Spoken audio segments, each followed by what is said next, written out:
தமிழ் முரசின் கலந்துரையாடல் நிகழ்ச்சிக்கு வரவேற்கிறோம். வரவு செலவு திட்டம் 2026. சிங்கப்பூர் பிரதமர் லாரன்ஸ் வாங் தேர்தலில் வென்ற பிறகு தாக்கல் செய்த புதிய அரசாங்கத்தின் முதல் வரவு செலவு திட்டம். முக்கியமான காலகட்டத்தில் 155 பில்லியன் வெள்ளி பெறுமான வரவு செலவு திட்டம் வந்துள்ளது. உலக அளவில் நிச்சயமற்ற சூழலுக்கும் பொருளியல் பதற்றத்திற்கும் இடையே பல மாற்றங்கள். சிங்கப்பூர் கடந்த காலத்தில் அத்தகைய மாற்றங்களை திறம்பட சமாளித்து வந்துள்ளது. இருப்பினும் காலத்திற்கேற்ப உத்திகளை மாற்ற வேண்டும், சமூக பிணைப்பை வலுப்படுத்த வேண்டும் என்றார் பிரதமர். மாறிய உலகில் நமது வருங்காலத்தை நிலைநாட்டுவது முக்கியம் என்று அவர் சொன்னார். அதற்கான முதற்படியே இந்த வரவு செலவு திட்டம் என்று திரு வாங் கூறினார்.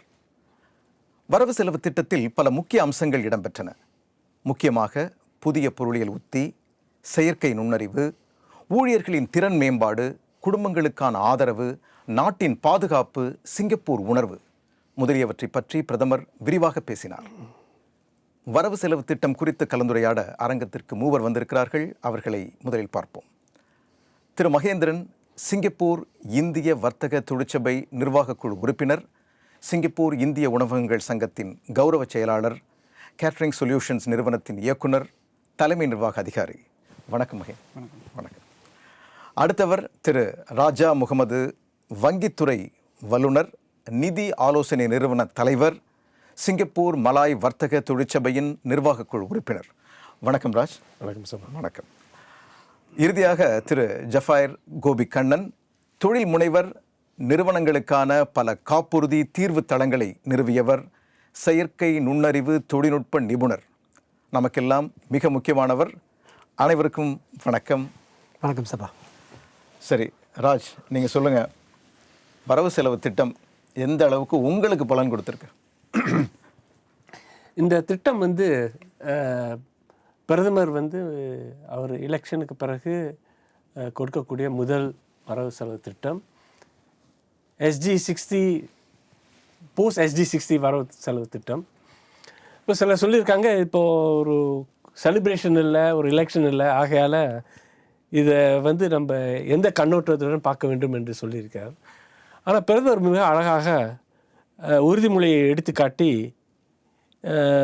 நாம் என்ற சொல்லை முன்வைத்து யாரையும் அவர் பின்தங்கி வைக்க மாட்டார் என்ற உறுதிமொழி கொடுத்திருக்கிறார். ஆகையால் இது மிக சிறப்பாக திட்டமிட்டு சிங்கப்பூர் வர்த்தக சமூகத்தை எப்படி வெளிநாடுகளுக்கு சென்று அவர்கள் பறவை போல் பறக்க வேண்டும் என்ற எண்ணத்துடன் செய்து, மற்றும் இங்கே இருப்பவர்கள் எப்படி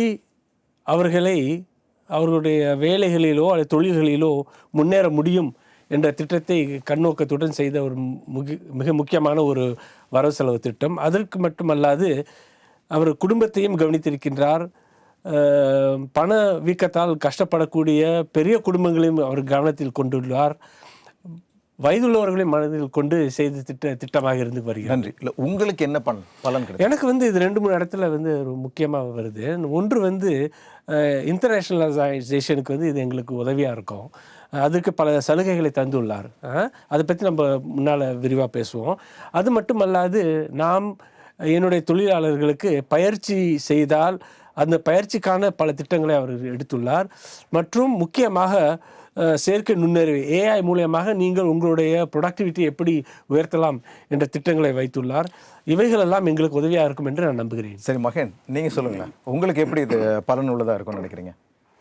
அவர் சொன்னதோட நான் வேற ஒரு கண்ணோட்டத்தில் நான் பார்த்தேன். இதை அவர் பிரதமர் சொல்கிறத கேட்டது உடனே என்னடா இப்படி சொல்லிட்டாரு, இது வேறு நம்ம எதிர்பார்த்தது ஒன்று, இன்றைக்கி அவர் சொன்னது வேறு மாதிரி இருந்துச்சு.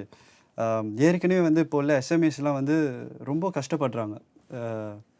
ஊழியர்கள் கிடைக்கிறதுக்கு கஷ்டமாக இருக்குது. அந்த செலவு அதிகரித்து வர்றது ரொம்ப கஷ்டமாக இருந்துச்சு. இதுக்கெல்லாம் விடை கிடைக்குமான்னு சொல்லி இதை பார்த்துட்டு இருக்கும்போது அதை பற்றி எதுவுமே சொல்லலையே. இது அதிகமாக தானே ஆகுது. ஏன்னா அந்த சேலரி இன்க்ரீஸ்லாம் சொல்லியிருந்தாங்க. இந்த மாதிரி லோக்கல் குவாலிஃபையிங் சேலரி இன்க்ரீஸ் பண்ண போகிறாங்க, எஸ்பாஸோட சேலரி இன்க்ரீஸ் பண்ண போகிறாங்கன்னு சொல்லியிருந்தாங்க. ஸோ இதெல்லாம் நம்மளோட வியாபாரத்தோட செலவை தான் கூட்ட போகுதுன்னு சொல்லி பார்த்துட்டு இருக்கும்போது, எல்லாம் முடிஞ்சதுக்கப்புறம் அது ஒரு முழுமையான ஒரு பட்ஜெட்டாக பார்க்கும்போது இதில் நிறைய பலன்கள் இருக்குன்னு நான் கண்டுபிடிச்சேன். அது எப்படின்னா, இப்போ அவர் அறிவித்த அந்த வரவு செலவு திட்டத்தில் ஏஐ வந்து பற்றி ரொம்ப பேசியிருந்தார் அவர். எப்படி வந்து நம்ம சிங்கப்பூர் மக்களுடைய திறனை வந்து வளர்க்குறதுன்ட்டு. ஸோ இதில் வந்து நீங்கள் வந்து இன்டைரக்டான நிறைய பலன்களை வந்து நம்ம பார்க்க போகிறோம். எப்படி வந்து நம்மளோட சிங்கப்பூரோட திறனை வளர்த்து அவங்க வந்து நம்ம கம்பெனியில் வந்து வேலை செய்யும் போது இந்த அவங்களோட திறனை வந்து நம்மளுக்கு கொடுக்கும்போது அந்த கம்பெனியோட வளர்ச்சி வந்து நம்ம வந்து பார்க்கலாம். அந்த மாதிரி ஒரு நோக்கத்தில் பார்க்க முடிஞ்சிச்சு. இப்போ 2 பேருக்கும் ஆதாயமாக இருக்கும் இல்லையா? ஊழியர்களுக்கும் ஆதாயமாக இருக்கும், நிறுவனங்களுக்கும் ஆதாயமாக இருக்கும். கண்டிப்பாக. சரி கோபி, அவர் சொல்லிட்டு இருந்தார், இப்போ இந்த ஏஐ பற்றி சொல்லியிருந்தார், செயற்கை நுண்ணறிவு. நீங்கள் எப்படி பார்க்குறீங்க இந்த வரவு செலவு திட்டம்? உங்களுக்கு எந்த அளவுக்கு பலன் கொடுத்துருக்குன்னு நினைக்கிறீங்க? ஒரு தனி மனிதனா இது ஒரு பெரிய அங்கீகாரம் மாதிரி தோணுது. என்னுடைய சிந்தனைக்கும் எங்களுடைய இது வரைக்கும் நாங்கள் போயிட்டுருக்க வழியோட அங்கீகாரம் மாதிரி தோணுது. ஏன்னா நாங்கள் எங்கள் நிறுவனத்தில் நாங்கள் அனைவருமே இப்போ வந்து வாரத்துக்கு ஒரு நாள் வந்து ஆஃப் டே ஏஐ பற்றியே டிஸ்கஸ் பண்ணி ஒரு புது டெவலப்மெண்ட் பண்ணி இதை ரொம்ப தீவிரமாக போயிட்டுருக்கோம். ஒரு கடந்த 6 மாதங்களாக பின் தங்கிடக்கூடாது, இதுதான் நமக்கு கிடைச்ச வாய்ப்பு, பல மடங்கு முன்னுக்கு ஜம்ப் பண்ணுறதுக்கு அப்படின்னு யோசித்து செயல்பட்டு இருக்கும் போது இப்படி நம்ம நாட்டோடைய பிரதமரே சொல்லும்போது கரெக்டாக தான் போயிட்டுருக்கோம் அப்படின்னு தோணுது. அதே சரி, இப்போ இந்த இப்போ ஏஐன்னு சொல்கிறீங்க இல்லையா? இப்போ இந்த ஏஐன்னு எடுக்கும்போது இப்போ நிறுவனங்கள் இந்த செயற்கை நுண்ணறிவு தொழில்நுட்பத்தை பின்பற்றதுக்கு கொஞ்சம் சில சிரமங்களை எதிர்நோக்கலாம், சவால்களை எதிர்நோக்கலாம். அந்த நிறுவனங்கள் என்ன செய்யணும்?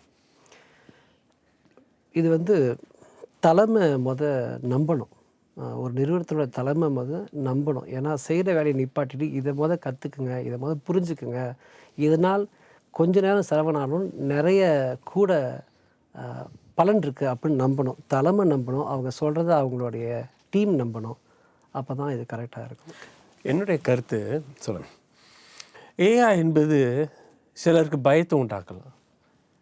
ஆர்டிஃபிஷியல் இன்டெலிஜென்ஸ் என்று சொல்லக்கூடிய இந்த வார்த்தை வந்து முன்னால் லேப்ஸ்லையும் யூனிவர்சிட்டியிலையும் தான் இருந்தது. இன்றைக்கு தான் நம்மளாக பரவலாக பேசுகிறோம். ஸோ அங்கேருந்து வரக்கூடிய இந்த வார்த்தையை வந்து மக்கள் பரவலாக பேசல, நான் கோடிங் கற்றுக்கொள்ள வேண்டுமா, நான் புது லாங்குவேஜ் கற்றுக்கொள்ள வேண்டுமா என்று சொல்லியிருக்கேன். ஆனால் ஏஐ என்னவென்று முதல்ல நம்ம வந்து அது சுலபமாக்கி விட வேண்டும். இப்போ பாருங்கள், கல்குலேட்டர் எடுத்திங்கன்னா அது ஏஐ, கல்குலேட்டர் ஒரு ஏஐ. முந்தி என் எண்களை எங்கள் மனது விதமாக சொல்லணும், இன்றைக்கு வந்து நீங்கள் தரீங்கன்னா அது பதில் கொடுத்துரும். ஆகையால் இதனால் உங்களுடைய பலன்களை நம்ம எடுத்து சொல்லணும். ஒரு விஷயம் மக்களுக்கு புரியலை, கோடிங் கற்றுக்க வேண்டிய தேவையில்லை. இன்றைக்கு உங்களுடைய ஃபோனை எடுத்து நீங்கள் பேச்சு தமிழில் அது கேட்கலாம். ஒரு விஷயத்தை ஏஐ ஆங்கிலத்தான் பேசணுமென்று அல்ல, நீங்கள் பேச்சு தமிழில் நான் இந்த வரவு செலவு திட்டத்தை பற்றி நீங்கள் அங்கே சென்று நான் வெளிநாட்டில் எக்ஸ்பேண்ட் பண்ணுறதுக்கு என்ன வரவு செலவு திட்டத்தில் உள்ளது என்று கேட்டால் அதில் அதே மொழியில் உங்களிடம் பேசக்கூடிய தன்மை உள்ளது. ஸோ அது ரொம்ப இதுக்கெல்லாம் காசு கொடுக்க வேண்டிய தேவையில்லை, இதெல்லாம் இன்றைக்கு இருக்கிறது. ஆகையால் முதலில் ஏஐ மூலயமாக நீங்கள் எப்படி பயனடைவீர்கள் என்று வந்து நம்ம அந்த இதை கொடுக்கணும். பயனடைந்தால் உங்கள் சம்பளம் உயரவும்.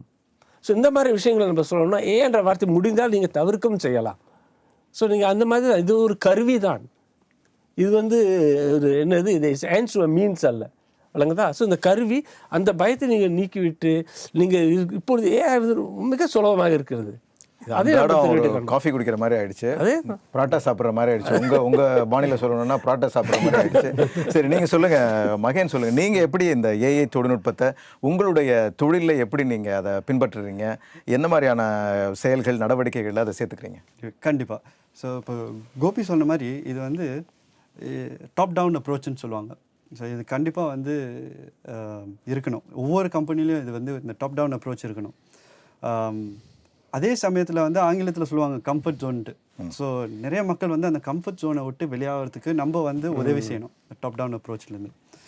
ஸோ இப்போ என்னோட நிறுவனத்தை நீங்கள் எடுத்துக்கிட்டிங்கனாலே ஒரு வருஷத்துக்கு முன்னாடி இந்த ChatGPT-யாக இருக்கட்டும், இல்லை ஜெமினாயாக இருக்கட்டும், இந்த மாதிரி ஒரு டூல்ஸ் வெளியே வரும்போது ஒவ்வொரு ஊழியர்களுக்கும் நம்ம வந்து 1000 வெள்ளி தொகை கொடுத்துருந்தோம். ஒரு வருஷத்துக்கு நீங்கள் 1000 வெள்ளி பயன்படுத்தி நீங்கள் எந்த ஏஐ டூல்ஸ் வேணாலும் ப்ரீமியம் வெர்ஷனில் யூஸ் பண்ணி உங்களை வந்து மேம்படுத்திக்கிங்கன்ட்டு. ஸோ அது வந்து ரொம்ப ஹெல்ப்ஃபுல்லாக இருந்துச்சு. இப்போ அதே தான் வந்து இந்த பட்ஜெட்லேயும் அவங்க வந்து அறிவிச்சிருக்காங்க. இப்போ எப்படி வந்து நம்ம ஊழியர்கள் வந்து இதில் வந்து இந்த மாதிரி காசஸ் எடுத்துகிட்டு அவங்க வந்து இந்த ப்ரீமியம் வெர்ஷனுக்கு கூட அவங்க வந்து ஃபண்டிங் கொடுக்குறாங்க. ஊழியர்களுக்கு இப்போ ராஜ் கூட முன்னாடி சொல்லிட்டு இருந்தார், பயம் இருக்கலாம் இதை கற்றுக்கிறத பற்றி. ஆனால் அந்த ஆர்வத்தை நீங்கள் எப்படி ஏற்படுத்துறீங்க, அதை எப்படி உறுதி செய்கிறீங்க? அந்த முன்னாடி சொல்லியிருந்தேன் அந்த டாப் டவுன் அப்ரோச்னு சொல்லிட்டு. ஸோ நம்ம ஒரு ரூமில் வந்து நம்ம ஒரு மீட்டிங் வச்சுட்டு இருக்கும்போது அதை நான் பயன்படுத்தி அதுலேருந்து அந்த பலனை வந்து அவங்க பார்க்கும்போது, இது இவ்வளோ சுலபமாக நம்ம செய்யலாமா, இவ்வளோ நாளாக இப்படி கஷ்டப்பட்டுட்டு இருந்தோமே, நம்ம வந்து இதை அவர் சொல்லியிருந்தார், நம்ம வந்து வாய்ஸ் டு வாய்ஸ் பேசி அதை வந்து ஒரே நிமிஷத்தில் முடிக்கிற வேலையாக இருக்கலாம்.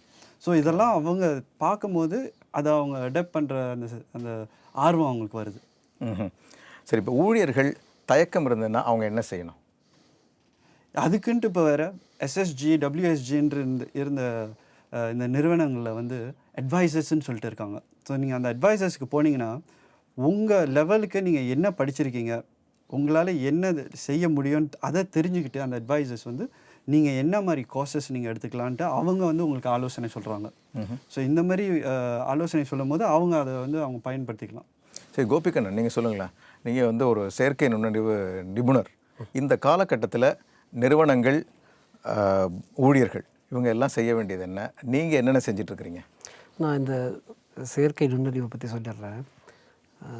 ஒவ்வொரு காலகட்டத்திலையும் இப்படி ஒரு தொழில்நுட்பம் வந்து நம்ம சமுதாய மக்களுடைய திசையை மாற்றி தான் இருக்குது. எடுத்துக்காட்டுக்காக கைத்தொலைபேசி நம்ம தொடர்பு கொள்கிற முறையை மாற்றினுச்சு. அப்புறம் இணையம் நம்ம தகவல் சேகரிக்கிற முறையை மாற்றினுச்சு. அதே மாதிரி இப்போ உள்ள செயற்கை நுண்ணறிவும் நம்முடைய ரிசர்ச் அனாலிசிஸ் குவாலிட்டிஸையும் பெட்டர் டிசிஷன் மேக்கிங்கையும் அது ஹெல்ப் பண்ணுது. சிங்கப்பூர் ஏற்கனவே ஒரு சிறிய ஊர். நமக்கு வந்து அப்படி சைஸ் ஸ்மாலாக இருந்தாலும் அறிவு வந்து பெருசாகணும் அப்படிங்கிறதுக்காக இந்த செயற்கை நுண்ணறிவு உண்மையிலேயே நம்மளுடைய குளோபல் காம்படிட்டிவ்னஸை ஏற்றுது. அதுதான் உண்மை. நீங்கள் கேட்ட அந்த கேள்விக்கு நான் வந்துடுறேன். ஸ்டூடெண்ட்ஸாக இருக்கட்டும், ஊழியர்களாக இருக்கட்டும், எம்ப்ளாயீஸாக இருக்கட்டும், பிஸ்னஸ் ஓனர் எல்லாருக்குமே வந்து இப்போ நாடே வந்து என்ன செய்யுது, ஒரு சலுகை தராங்க, ஒரு மோட்டிவேஷன் தராங்க. அப்படிங்கிற போது it is the best time to learn, to make effort. Responsibility வந்து of course stays with the humans தான். பட் என்ன அந்த பயங்கிறதுலாம் 2-3 தடவை கேட்டேன். அது உண்மையிலே என்ன விஷயம்னா, I think we have to be very determined about ஒரு fact. AI is not gonna determine your future. ஆனால் ஏஐ நம்ம பயன்படுத்துறது நம்ம ஃப்யூச்சரை கண்டிப்பாக டிட்டர்மின் பண்ணணும்.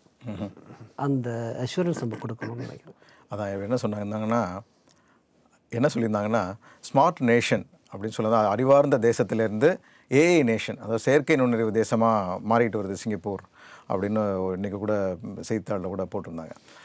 சரி, இந்த நேரத்தில் இப்போ நிறுவனங்கள், இப்போ அதை எடுத்துக்குவோம். இப்போ நிறுவனங்களை பொறுத்த வரைக்கும் அந்த கார்ப்பரேட் டேக்ஸ் அப்படின்னு சொல்லக்கூடிய நிறுவன வரி கழிவு அது வந்து கொடுக்குறாங்க, 40 விழுக்காடு கொடுக்குறாங்க. ராஜ், நீங்கள் எதை எப்படி பார்க்குறீங்க? பிரதமர் வந்து ஒரு வரவு செலவு திட்டத்தை செய்யும் பொழுது எல்லோருடைய பிரச்சனையும் அவரால் தீர்க்க முடியாது. He cannot solve everyone's problem, but he must solve most of the problem. அப்படி தான் இருக்குது. அப்படி இருக்கையில் சிங்கப்பூரில் 97-99 விழுக்காடு வந்து எஸ்எம்இஸ் தான் இருக்காங்க. ஸோ அவர்களுடைய வளர்ச்சிக்காக வேண்டி நம்மளுடைய வரவு செலவு திட்டம் இருக்க வேண்டும். எப்பொழுதுமே இந்த டிபெண்ட் கம்யூனிட்டியாக இருக்கக்கூடாது. நம்ம என்ன கவர்மெண்ட் கொடுக்குறாங்க என்ற ஒரு அந்த மனப்போக்கை அவர் மாற்ற வேண்டும். ஸோ பிரதமர் என்ன செய்திருக்கிறார் என்றால், எப்பொழுதுமே மிக இந்த டேக்ஸ் வந்து ரொம்ப ஹாய் சப்சிடி கொடுத்தார்களே, ஆனால் இந்த இருக்கக்கூடிய இந்த எஸ்எம்இஸ் வந்து வளர்ச்சிக்கு வந்து அது பெர்மனண்ட்டாக இருக்காது. அது வந்து அவங்களுக்கு உகந்ததாக இருக்காது. It be difficult. ஸோ அவர்களுக்காக என்ன செய்திருக்கிறார் என்றால் நிறைய சலுகைகள் கொடுத்திருக்கிறார். இப்போ பாருங்கள், இப்போ இந்த ஊழியத்தை எடுத்துக்கொடுங்க. இந்த சேலரி சிங்கப்பூரில் நீங்கள் வந்து எம்ப்ளாய் பண்ணிங்கன்னா 1800 வெள்ளியும் கொடுக்க வேண்டும். அப்புறம் நீங்கள் ஒர்க்கர்ஸ் குறைந்தபட்சம். அதே மாதிரி நீங்கள் வந்து ஃபாரின் எடுத்தால் அதுக்கும் அது மாதிரி எழுதியிருக்கு. ஆனால் யார் இந்த கம்பெனியை நடத்துகிறவர்கள் யார்? அவர்களும் சிங்கப்பூர் தானே. சிங்கப்பூரியன்ஸ் வந்து சிங்கப்பூரை காப்பது தான் பிரதமருடைய நோக்கம். அப்படி இருக்கையில் சிங்கப்பூரியனுக்கு அதிகபட்சமான சம்பளம் கொடுக்க வேண்டும். இந்த நிறுவனத்தின் தலைவரும் சிங்கப்பூரியர்கள் தான். ஸோ ஆகையால் ரொம்ப பேலன்ஸாக பார்க்கணும். ஸோ இது என்ன சொல்ல வராங்கன்னா, அதிகபட்சமாக சிங்கப்பூரர் தான் இந்த இந்த வரி இந்த வரவு செலவு திட்டத்தினால் நன்மை அடைய வேண்டும். அதுதான் அவங்களுடைய கண்டிப்பாக. ஸோ ஆக ரொம்ப பேலன்ஸாக போட்டிருக்காங்க. இதனால் சிங்கப்பூர் வந்து நிறைய பேர் சிங்கப்பூர் எம்ப்ளாய் பண்ண வேண்டும் என்ற நோக்கத்தில் இந்த வரவு செலவு திட்டத்தை செய்திருக்கிறார்கள். ஸோ 40 என்பது 30 இருக்கலாம், 20 இருக்கலாம். ஸோ ஆக இங்கே மெதுவாக அவருக்கு குறைத்து வருவதற்கு இது ஒரு முதல் திட்டம் என்று நான் தோன்றுகிறேன். அடுத்தது இன்னொன்று நீங்கள் பார்த்தோன்னா மகேன், உங்ககிட்ட ஒரு முக்கியமான கேள்வி. இப்போது நிறுவனங்கள் இங்கே செயல்பட்டுட்டு வர்றாங்க. இந்த நிறுவனங்கள் வெளிநாட்டுக்கு போய் அங்கே கால் பதிக்கணும் அப்படிங்கிறதுக்காக நிறைய உதவிகள் அரசாங்கம் வழங்குறாங்க. இதை பற்றி உங்களுடைய கருத்து என்ன? நீங்கள் அதை அப்போ நிறுவனங்கள் இங்கே செயல்படுற நிறுவனங்கள் என்ன செய்யணும், இதை எப்படி பயன்படுத்திக்கணும்? சபா, நீங்கள் இதை தொடங்கும் போது நான் உங்கள்கிட்ட சொல்லியிருந்தேன், இது நான் எதிர்பார்த்த வரவு செலவு திட்டம் இல்லைன்ட்டு. அதுக்கப்புறம் வந்து நுண்ணியமாக கவனிக்கும் போது தான் வந்து இதுலேருந்து நம்ம என்ன செய்யலான்னு சொல்லிட்டு பார்க்கும்போது அப்போ தான் எனக்கு தோணுச்சு, இவ்வளோ நாளாக நம்ம வந்து வியாபாரம் செஞ்சது வந்து இந்த திசையில் பண்ணிக்கிட்டு இருக்கோம். ஆனால் இன்றைக்கு வந்து நம்மளுடைய அரசாங்கம் வந்து இன்னொரு திசையை காட்டுது. அதை நோக்கி நம்ம போகணும். ஏன்னா அவங்களுக்கு தெரியும் நம்ம வந்து அடுத்தது என்ன செய்ய வேணும்ன்ட்டு. ஸோ அந்த முறையில் பார்க்கும்போது சிங்கப்பூர், கோபி சொல்லியிருந்தார், சிங்கப்பூர் வந்து ஒரு சிறிய நாடு. அதையும் தாண்டி வந்து நம்ம வெளியே வந்து கால் பதிச்சு ஒரு வியாபாரத்தை வந்து தொடங்கினோன்னா கண்டிப்பாக வந்து நல்ல ஒரு ப்ராஃபிட்டபிலிட்டி நம்ம பார்க்கலாம். அது எனக்கு நிச்சயம் தோணுது. ஏன்னா நானே வந்து இந்த MRA கிராண்ட்னு சொல்லிட்டு இருக்குது, market readiness assistance grant. So இதில் நான் வந்து ஒரு 10 வருஷத்துக்கு முன்னாடியே ட்ரையல் பண்ணி மலேசியாவில் தொடங்கினேன். இப்போ மறுபடியும் வந்து இப்போ வந்து இந்த ஜியோ பொலிட்டிக்கல் சிச்சுவேஷன்னால வந்து மற்ற நாடுகள் இப்போ வந்து வளர்ச்சி கண்டுகிட்டு வருது. இப்போ இந்தியாவே ஒரு உதாரணத்துக்கு நம்ம எடுத்துக்கிட்டோன்னா அங்கே உள்ள இப்போ வியாபாரம் வந்து கூடிகிட்ருக்கு. அமெரிக்காலேருந்து வந்து அங்கே வந்து டெக்னாலஜி வைஸ் ஏஐலேருந்து எல்லாமே அங்கே டெவலப் பண்ணிகிட்ருக்காங்க. இந்த சமயத்தில் என்னோட நோக்கம் வந்து இந்தியாவுக்கு போய் ஒரு பிஸ்னஸ் அங்கே ஆரம்பிக்கிறது. ஸோ அப்படி பார்க்குற சமயத்தில் வந்து இது கண்டிப்பாக எனக்கு உதவும். சரி, மற்ற நிறுவனங்கள் இதை எப்படி பயன்படுத்திக்கணும்னு நினைக்கிறீங்க? இது எப்படி அதை அணுகணும், இந்த திட்டங்களை, உதவி திட்டங்களை? இப்போ என்டர்பிரைஸ் சிங்கப்பூர் வந்து MRA கிராண்டில் வந்து முன்னாடி வந்து 50 விழுக்காடு தான் கொடுத்துட்டு இருந்தாங்க. நீங்கள் அங்கே போய் ஒரு நிறுவனத்தை வந்து ஆரம்பிச்சிங்கன்னா 50 விழுக்காடு தான் நீங்கள் எடுக்கலான்ட்டு. இப்போ இந்த திட்டத்தினால இப்போ 70 விழுக்காடுக்கு வந்து அவங்க வந்து அதிகரிச்சிருக்காங்க. இதனால் வந்து நம்மளுக்கு வந்து இன்னும் கான்ஃபிடென்ஸ் கிடைக்கும். சரி, அங்கே போகலாமே, இன்னும் பணம் கிடைக்கிது, இந்த பணத்தை வச்சு நம்ம வந்து இன்னும் கூட அதிகமாக செய்யலாம்ன்ட்டு. அது மட்டும் இல்லை, என்டர்பிரைஸ் ஃபைனான்சிங் ஸ்கீம்னு சொல்லிட்டு தனியாக இன்னொன்று கொண்டு வந்திருக்காங்க. அதில் வந்து நீங்கள் வந்து உங்கள் நிறுவனத்துக்கு வந்து நீங்கள் கடன் வாங்கி அந்த கடனுக்கு வந்து அவங்க வந்து ஒரு அஷூரன்ஸ் கொடுக்குறாங்க. உங்கள் வங்கிக்கிட்ட வந்து அஷூரன்ஸ் கொடுக்குறாங்க. நீங்கள் அந்த கடனை வாங்கி அங்கே போய் ஒரு வியாபாரத்தை ஆரம்பிக்கிறதுக்கு. இதுலேருந்தே நம்மளுக்கு என்ன தெரியுதுன்னா, நமக்கு அரசாங்கம் வந்து எவ்வளோ சப்போர்ட்டிவாக இருக்காங்க. இங்கே சிங்கப்பூர் விட்டு நீங்கள் வெளிநாட்டில் போய் ஒரு வியாபாரத்தை ஆரம்பித்து உங்கள் பிஸ்னஸை வளர்க்க. சபா, இதில் எனக்கு ஒரு கருத்து இருக்குது. முதல்ல வந்து இதனுடைய நோக்கம் என்னன்னு கவனித்துமே ஆனால், சிங்கப்பூர் வர்த்தகர்கள் வெளிநாட்டில் சென்று அவர்களுடைய எக்ஸ்பென்ஷனை செய்யணும் என்பது தான் அந்த நோக்கம். விரிவாக்கம் செய்யணும்.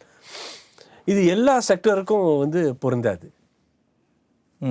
சில செக்டர் சிங்கப்பூர் பேஸ் தான் இருக்கும். சரி, இன்சூரன்ஸ் எடுத்துக்கங்க, ரைட்? அவங்க லைசன்ஸு சிங்கப்பூருக்கு மட்டும்தான் அந்த மாதிரி இருக்கும். அது ஒன்று.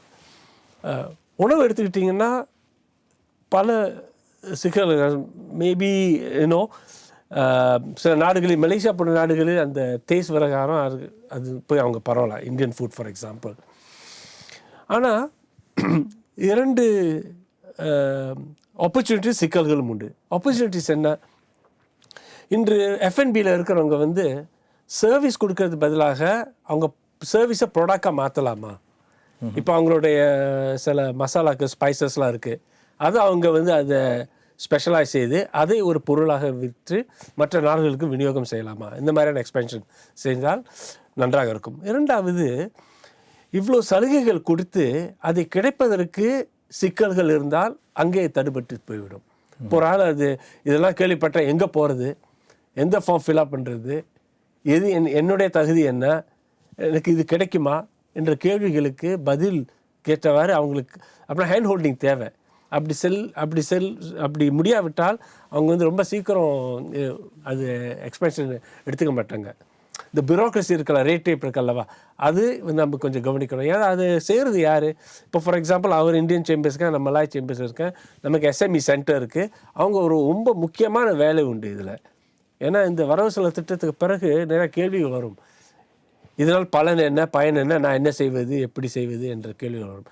அவர்களுக்கு நாங்கள் தகுந்த பதில்கள் கொடுக்க முடியுமா, ஆலோசனை கொடுக்கணும். அது ரொம்ப முக்கியம்.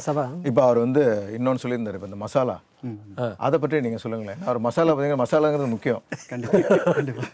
ஸோ அவர் சொல்கிறது 100% உண்மை. ஏன்னா நிறைய பேர் வந்து அந்த முதல் படியை எடுத்து வைக்கிறதுக்கு வந்து தயங்குவாங்க. நிறைய சவால்கள் இருக்குமே, போயிட்டு நான் வந்து இதில் கடன் புழக்கில் வந்து நான் போய் மாட்டிக்கிட்டேன்னா அது எப்படி, அதை பற்றி வந்து விலாவரியாக எடுத்து சொல்கிறதுக்கு வந்து அவர் சொன்னார். இப்போ நிறைய சேம்பர்ஸ் இருக்குது, மலாய் சேம்பர்ஸ் இருக்குது, இந்தியா சேம்பர்ஸ் இருக்குது. அங்கே வந்து பிஸ்னஸ் அட்வைசர்ஸ்ன்னு சொல்லிட்டு, அதாவது ஆலோசகர்கள் வந்து இருக்காங்க. அவங்க வந்து எடுத்து சொல்லுவாங்க எப்படிலாம் நீங்கள் வந்து இந்த சேலஞ்சஸை வந்து நேவிகேட் பண்ணுறதுன்ட்டு. ஸோ அந்த மாதிரி சேவைகளை வந்து நாடி அவங்க உதவி பெற்றுக்கலாம். அடுத்தது இன்னொன்று இந்த சொல்லுங்க. ஏன்னா 2 பேருமே அந்த எக்ஸ்பென்ஷனை பற்றி பேசினாங்க. இதில் உண்மையாக நாங்கள் ரொம்ப பெனிஃபிட் பண்ணியிருக்கோம். சொல்லுங்கள். நாங்கள் ஒரு 7 நாட்டில் வந்து இப்போ ஆப்ரேட் பண்ணுறோம். முக்கியமான காரணம் சிங்கப்பூருடைய இந்த எம்ஆர்எஃப் ஃப்ரெண்ட் ரொம்ப ஹெல்ப்ஃபுல்லாக இருந்துச்சு. இன்சூரன்ஸ் வந்து ஆக்சுவலி இன்டர்நேஷ்னலாக பண்ணலாம், ரீஇன்சூரன்ஸ் பண்ணுறோம். ஸோ அது எங்கள் தொழில் தான். கரெக்டாக 7 நாட்டுக்குமே வந்து எம்ஆர்ஐ ரொம்ப எஃபெக்டிவாக இருந்துச்சு. ஆரம்பத்தில் புரியறது கஷ்டமாக இருந்துச்சு. ஆனால் உண்மையிலேயே அந்த சிங்கப்பூர் கவர்மெண்ட் பேக்கிங், நான் சொல்கிறது 50% இருக்கும் போதே, அந்த பேக்கிங் இருந்த போதுமே எங்களுக்கு ரொம்ப வசதியாக தான் இருந்துச்சு. ஏன்னா புது நாட்டுக்கு போகும்போது அது வேறு மாதிரியான பிரச்சனைகள் இருக்கும், கற்றுக்க வேண்டியது ரொம்ப இருக்கும். அது எல்லாத்துக்குமே பகுத்து அந்த கவர்மெண்ட் கரெக்டாக அதுக்கு ஒரு பெரிய சப்போர்ட் தராங்க. அது மட்டும் இல்லாமல் இப்போ நிறுவனங்களை பொறுத்த வரைக்கும் அவங்க ஊழியர்கள் அவங்களுடைய சம்பளத்துக்காகவும் அரசாங்கம் இப்போ உதவி திட்டம் கொடுத்துருக்குது. அந்த PWCSன்னு சொல்லக்கூடிய படிப்படியாக உயரும் சம்பள உதவி திட்டம், அது இப்போ 20 விழுக்காடுலேருந்து 30 விழுக்காடு உயர்த்துறாங்க. இதை எப்படி பயன்படுத்திக்கலாம்னு நினைக்கிறீங்க? ஆமாம், இந்த ப்ரோக்ரெசிவ் வேஜ் கிரெடிட் ஸ்கீம்னு சொல்லி கொண்டு வந்தாங்க. இப்போ வந்து அதை வந்து உயர்த்தியிருக்காங்க. இப்போ உள்ள சூழ்நிலையில் வந்து கண்டிப்பாக வந்து நம்ம சிங்கப்பூர் மக்களுக்கு வந்து அதிகமான ஒரு சம்பளத்தை கொடுத்தா தான் வந்து வேலைக்கு வந்து சேர்றாங்க. இது வந்து கூடிக்கிட்டே இருக்குது. இந்த பிஸ்னஸ் காஸ்ட் வந்து இன்க்ரீஸ் பண்ணுறது வந்து மோஸ்ட்லி லேபர் காஸ்ட்னால தான் இன்க்ரீஸ் ஆகிட்டுருக்கு. அதுக்கேற்ற மாதிரி வந்து மக்களும் வந்து அவங்களோட திறனை வளர்த்துக்கிறாங்க. அந்த சமயத்தில் வந்து இப்போ அரசாங்கம் வந்து இந்த ஒரு சலுகையை கொடுக்கும்போது கண்டிப்பாக நம்ம வந்து இதுலேருந்து பெனிஃபிட் பண்ணுறதுக்கு அதிகம். இந்த வாழ்க்கை செலவை பற்றி சொல்கிறீங்க. இன்னொரு இப்போ அந்த வாழ்க்கை செலவுன்னு சொல்லும்போது முக்கியமாக நம்ம இப்போ குடும்பங்களுக்கு வர்றோம். இப்போ குடும்பங்களுக்கும் பல சலுகைகள் அறிவிக்கப்பட்டிருக்கு. முக்கியமாக அந்த பற்றுச்சீட்டுகள், சிடிசி பற்றுச்சீட்டுகள், அப்புறம் யூசேஃப் தள்ளுபடி, இதெல்லாம் கொடுத்துருக்குறாங்க. இப்போ இந்த சிடிசி பற்றுச்சீட்டுகளை பொறுத்த வரைக்கும் போன ஆண்டும் கொடுத்தாங்க, இப்போ இந்த ஆண்டும் கொடுத்துருக்குறாங்க. இனி வரும் ஆண்டுகளிலும் இது வர வேண்டுமா? உங்களுடைய கருத்து என்ன ராஜ்? இது ஏன் கொடுக்குறாங்கன்னு முதல்ல கேள்வி கேட்கணும். இந்த கேள்வி கேட்டிங்கன்னா, நீங்கள் சமீபத்தில் எண்ணெய் விலை அதிகமாக ஏறியது, அதன் பிறகு அதன் மூலயமாக நம்மளுடைய எலக்ட்ரிசிட்டி விலை ஏறியது. ஸோ அன்றாட செலவினங்கள் அதிகமாக ஏறிக்கொண்டு செல்கையிலே இந்த பற்றுச்சீட்டு உபயோகமாக இருந்து வருகிறது. சமீபத்தில் மலேசியாவிலிருந்து வரக்கூடிய வாகனங்களுக்கு அந்த ஃபீஸு ஏறக்கூடிய சாத்தியம் இருக்குது. இவையெல்லாம் will add to your end cost of the product. So இவைகளுக்கு இன்னும் உதவியாக இருக்கிறது. இதை எப்படி நான் அந்த பணவீக்கத்தை எப்படி கட்டுப்படுத்துவது என்ற விஷயத்தில் முதலில் குடும்பங்களும் சற்று கவனமாக இருக்க வேண்டும். பிரதமர் ஒரு எடுத்துக்காட்டு சொன்னார், இதை எதற்காக பயன்படுத்த வேண்டும், சில டுரியான் வாங்குவதற்காக பயன்படுத்த அவரே சொல்லிட்டார். ஸோ ஆகையால் இந்த சலுகைகளை நாம் எப்படி பயன்படுத்த வேண்டும்? முக்கியமாக நாம் நல்ல உணவுகள் வாங்க உணவதற்கு நம்ம அதை செலவு செய்ய வேண்டும். ஏன் நல்ல உணவு வாங்கி சாப்பிட்டீங்கன்னா உங்களுடைய அந்த இல்னஸ்க்கு வர்றதுக்கு குறைவாக இருக்கும். அப்புறம் உங்களுடைய பல டாக்டர் செலவு குறையும். ஸோ இந்த மாதிரி சிந்தனை போக்கை வந்து நாம் அன்றாடம் சொல்லி கொண்டு இருக்க வேண்டும். இவைகளை அரசாங்கம் மட்டும் அல்லாது சமூகத்தில் இருக்கக்கூடிய பல சங்கங்கள், எங்களை போன கடையோட சங்கங்கள், இவர்களும் இதை எடுத்து கூறி இந்த குடும்பங்களுடைய செலவுகளை எப்படி செய்வது என்று நாம் அவருக்கு அறிவுரை கூறி செய்யலாம். ஸோ இந்த சிடிசி வவுச்சர் வந்து அவங்க கொடுக்குற வாசி சர்க்குலர் எக்கனாமின்னு சொல்லுவோம். ஸோ அது எப்படின்னா அந்த சிடிசி வவுச்சரை வந்து அவங்க வந்து இந்த கடைகளில் யூஸ் பண்ணும்போது அந்த கடைகள் வந்து அடைகிறாங்க. ஸோ இதனால வந்து இதுக்கு முன்னாடி உள்ள பட்ஜெட்லாம் நீங்கள் பார்த்தீங்கன்னா அதிகமான பணம் வந்து டைரெக்டாக அந்த பிஸ்னஸ்க்கு போய் சேர்கிற மாதிரி இருந்துச்சு. பட் இப்போ அண்மையில் பார்க்குற அந்த பட்ஜெட்டை வந்து தொழில்நுட்பனால வந்து ஒவ்வொரு இண்டிவிஜுவலுக்கும் போய் சேர்றது, அதுவும் ஒவ்வொருத்தருக்கும் எவ்வளவு போய் சேர்றதுன்னு அதை அழகாக அவங்க வந்து கட்டுப்படுத்தி வச்சுருக்காங்க. இதனால வந்து அந்த பணம் அந்த சர்க்குலர் எக்கனாமி வந்து I think it is structured in a very beautiful manner. And businesses வந்து கண்டிப்பாக இதுலேருந்து வந்து பயன்படுத்துகிறாங்க, பயனடைகிறாங்க. அடுத்தது இப்போது இந்த காம்ப்ளிங் திட்டம்னு இருக்கு இல்லையா, காம்ப்ளிங் ப்ளஸ் திட்டம். அந்த திட்டத்தை எடுத்துக்கிட்டிங்கன்னா குறைந்த வருமான குடும்பங்களுக்கு உதவுறதுக்காக தான் இந்த திட்டம். முக்கியமாக சில நிபந்தனைகள் விதிச்சிருக்கிறாங்க. இப்போ குடும்ப ஆலோசகரோட, குடும்ப பயிற்றுவிப்பாளரோட அந்த அந்த குறிப்பிட்ட குடும்பங்கள் அவங்க வேலை செய்யணும். அடுத்தது வேலை நிலையாக இருக்குங்கிறத அவங்க உறுதி செய்யணும். பிள்ளைகள் பாலர் பள்ளிக்கு போகிறதையும் அவங்க உறுதி செய்யணும். இப்படிப்பட்ட ஒரு சில நிபந்தனைகள் விதிக்கப்பட்டிருக்கு. இந்த திட்டங்களை இந்த குறைந்த வருமான குடும்பங்கள் எப்படி பயன்படுத்திக்கணும்னு நினைக்கிறீங்க? இந்த பிரதமர் வந்து சும்மா சிடிசி வவுச்சர் மாதிரி பணத்தை கொடுத்துருக்கலாம். ஆனால் அது சஸ்டெயினபிலிட்டி அவர் வந்து இது கண்ணோட்டமிட்டு மிக முக்கியமாக நீ வேலையில் இருக்க வேண்டும், பிள்ளைகள் பள்ளி செல்ல வேண்டும் என்ற பிறகு அது 3 மாதத்துக்கு 4 மாதத்துக்கு ஒரு முறை இந்த பட்டு சீட்டு வழங்கப்படுகிறது. இது ரொம்ப நல்லது. ஏன்னா அவங்க வேலையிலே இருப்பாங்க, கன்சல்டன்சி அவங்களுக்கு கிடைக்குது, இந்த கவுன்சிலிங்கும். 3வது பிள்ளைகளும் நன்றாக படிக்கிறார்கள். ஏன்னா பாலர் பள்ளியுடைய படிப்பு மிக முக்கியமாக ஃபவுண்டேஷனல் வருஷம் அது. அங்கே செல்லாவிட்டால் பிரைமரி 1 போனாங்கன்னா அவங்க கணக்குலேயும் தோல்வி அடைகிறாங்க, சயின்ஸ்லேயும் தோல்வி அடைகிறாங்க. ஸோ ஆகையால் இது ரொம்ப வரவேற்க ஒரு திட்டம் என்று நான் கருதுகிறேன். இது அனைத்தரம் மக்கள் இதனை எடுத்து அப்படின்னா குறைவான வரக்கூடிய குடும்பங்கள் இதை தயவுசெய்து இதை சப்ஸ்கிரைப் பண்ணி பயனடைய வேண்டும்னு நாங்கள் ரொம்ப ஆதரவு கொடுக்குறோம். இதுக்கு skills future Singapore, work force Singapore, இந்த 2 அமைப்பையும் இப்போ ஒன்றா ஆக்க போகிறாங்க. இதனால் எந்த அளவுக்கு ஊழியர்களுக்கும் நிறுவனங்களுக்கும் இது பயனுள்ளதாக இருக்கும்? ஏன்னா இப்போ ஒரே இடத்துல எல்லா சேவைகளும் வழங்கப்பட போகுது இல்லையா? இது எந்த அளவுக்கு நிறுவனங்களுக்கும் ஊழியர்களுக்கும் பயனுள்ளதாக இருக்கும்னு நினைக்கிறீங்க? கண்டிப்பாக. ஸோ இது வரைக்கும் பார்த்தீங்கன்னா இந்த 2 ஏஜென்சிக்குள்ளே there are some gaps. ஒன்று வந்து அவங்க இருக்கிற மேன் பவருக்கு வந்து என்னென்ன ஸ்கில் செட்ஸ் இருக்குன்னு தெரியாமல் இருக்கலாம். இன்னொருத்தவங்களுக்கு வந்து இவ்வளோ ஸ்கில் செட்ஸ் நம்ம வழங்கிட்டு இருக்கோம், இதை வந்து யாருமே வந்து பயன்படுத்தாமல் இருக்காங்கன்னு தெரியலாம். இப்போ இவங்க 2 பேரும் இணைந்து ஒரு அமைப்பை தொடங்கும் போது இதை மேட்ச் பண்ணுறதுக்கு வந்து நம்ம வந்து இந்த கேப்பை க்ளோஸ் பண்ணுறோம். இந்த ஜாப் மேட்சிங் சொல்கிற மாதிரி இந்த வேலைக்கு இந்த ஸ்கில் செட்டுங்கிற அந்த திறன் தேவை அப்படிங்கும்போது இப்போ இந்த 2 அமைப்புகளும் சேர்ந்து செயல்படுறது ஒரே அமைப்பாக இருக்கும்போது இது ரொம்ப எளிதாகிடும் இல்லையா? ஸோ இது வரைக்கும் வந்து பல கோர்சஸ் நம்ம வந்து வழங்குறோம். பட் இதுக்கு டேக் அப் ரேட் என்னன்ட்டு நம்ம வந்து பார்த்தீங்கன்னா வந்து வெரி லோ. ஸோ இப்போ வந்து மனித வளம் வந்து ஒன்று சேர்ந்து இதை பார்க்கும்போது இதுதான் நம்மளுக்கு தேவை, இதில் நம்ம கான்சென்ட்ரேட் பண்ணுவோன்னு சொல்லி இது என்னோட தனிப்பட்ட கருத்து. ஸோ இது ஒரு நல்ல முயற்சின்னு நான் நினைக்கிறேன். சரி, அதாவது இப்போ இந்திய மரபுடைமை நிலையம் அதற்கும் இந்த வரவு செலவு திட்டத்தில் உதவி கொடுக்கப்படும்னு சொல்லியிருக்கிறாரு. கோபி, நீங்கள் சொல்லுங்களேன், இது எப்படி இந்திய மரபுடைமை நிலைமையை பயன்படுத்திக்கணும், என்னென்ன திட்டங்களை அவங்க முன்வைக்கலாம் அப்படின்னு நீங்கள் நினைக்கிறீங்க? இந்த அவசர காலத்தில் எல்லாம் ஏஐ நோக்கி ஓடிட்டுருக்க நேரத்தில் மரபு கலைகளையும் மறக்கக்கூடாது, நம்மளெல்லாம் ஒன்று சேர்க்குறது இந்த கலைகளும் மரபு தான் அப்படின்னு கரெக்டாக ரொம்ப தெளிவான ஒரு பாதையில் கொண்டு போகிறாரு நம்மளுடைய அரசு. எனக்கு அது ரொம்ப பிடிச்சிருந்துச்சு. இந்த கிராண்ட்டை வந்து நிச்சயமாக இன்க்ளூசிவிட்டியை இன்க்ரீஸ் பண்ணுறதுக்கும் நம்ம ஐடென்டிட்டியை என்ஹான்ஸ் பண்ணுறதுக்கும் கோஹெசிவ்னஸ் ஒற்றுமையை சேர்க்கறதுக்கு இது நிச்சயமாக பயன்படுத்தலாம்.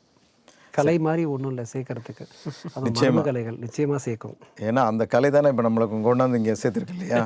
ஏன்னா எல்லாத்துக்குமே வந்து அந்த ஒரு மரத்தை நீங்கள் பார்க்குறோம் இன்றைக்கி. இப்போ சிங்கப்பூர் அப்படிங்கிற ஒரு மரம் தழைத்து வளர்ந்துருக்கிறத பார்க்குறோம். ஆனால் அதுக்கு அந்த வேர் முக்கியம். அதுக்கு தான் அவர் வந்து அந்த மரபுடைமை நிலையத்துக்கு போயிருக்கிறாரு இல்லையா? பழசை மறக்கக்கூடாதுங்கிறதுக்கு தான் அந்த இடத்துக்கு போயிருக்கிறாரு. சரி, இந்த இடத்துல முக்கியமாக இன்னொரு ஒன்று பேசினார், அந்த ஒற்றுமையை வலியுறுத்துறதுக்காக சிங்கப்பூர் உணர்வு அப்படின்னு பற்றி பேசினார். அதை பற்றி உங்களுடைய கருத்து என்ன, ராஜ் சொல்லுங்களேன். அவர் பிரதமர் பொசிஷன் எடுத்ததுலேருந்து அவர் இந்த அவர் கான்வர்சேஷன் we first என்ற இதை வந்து அடிக்கடி சொல்லிட்டு இருக்கு. இது ஏன் அவர் சொல்லணும் என்றால் நமக்கு இப்போ சில ஃப்ரிக்ஷன்ஸ் வந்திருக்குது. ஏன்னா சிங்கப்பூர் வந்து is an open economy, open borders. நம்மளுடைய டிஎஃப்ஆர் குறைந்து வருவதனால் நாங்கள் நிச்சயமாக வெளிநாட்டவர்கள் எடுத்தாக வேண்டும். அந்த அந்த இக்கட்டான நிலையில் நம்ம எடுத்துக்கிறோம்.